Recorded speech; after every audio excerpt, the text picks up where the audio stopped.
হরে কৃষ্ণা, রাধে রাধে। তোমরা সবাই কেমন আছো? আশা করি সবাই ভালো আছো। আজকে আমি একটু অন্যরকম ভিডিও করছি, সারপ্রাইজ। হ্যাঁ, সারপ্রাইজ তো আমি সত্যি খুব ভালোবাসি। সবসময় এটাই চেষ্টা করি সবাইকে একটু ভালো রাখার। আর আজকের ভালো রাখার কারণ হচ্ছে দুই যা তার ছোটো যাকে সারপ্রাইজ করেছে। হ্যাঁ, আমাকে বললো, বোন তুমি এগুলো সব জোগাড় করে দাও, আমরা একটুখানি ছোটো যাকে সারপ্রাইজ দেবো। সত্যি এরকম মিলমিশ করে থাকলে দেখতেও ভালো লাগে। এই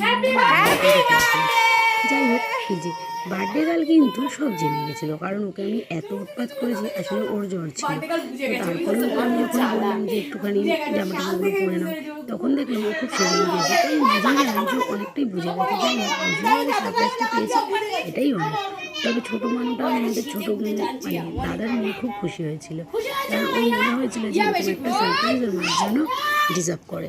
তো আমরা সবাই মিলে এটাই করলাম, কেক কাটাকাটি হলো, খাওয়া দাওয়া হলো, সব কিছুই ঠিকঠাক। আসলে কি জানো তো, আমাদের এই ছোট্ট পাড়াটাতে সবাই সবার সাথে খুব মিল। কেউ কিছু করলে সবাই এগিয়ে আসে, এটা কিন্তু খুব ভালো দিক। আমি জানি অনেক সময় হয় না, কিন্তু আমাদের এখানে এটা খুব ভালো, কারণ এখানে সবাই একে অপরের জন্য খুব করে। এটা দেখতে আমার খুব ভালো লাগে। আর আমার মতন তোমরা এরকমভাবে কে কে সেলিব্রেশন করো অবশ্যই জানিও। দেখো, ভালো থাকার নামই জীবন, আর বয়ে চলার নামই জীবন। তো আমরা যদি ভালো থাকতে পারি এই ছোটো ছোটো খুশিগুলো নিয়ে, তাহলে কেন থাকবো না?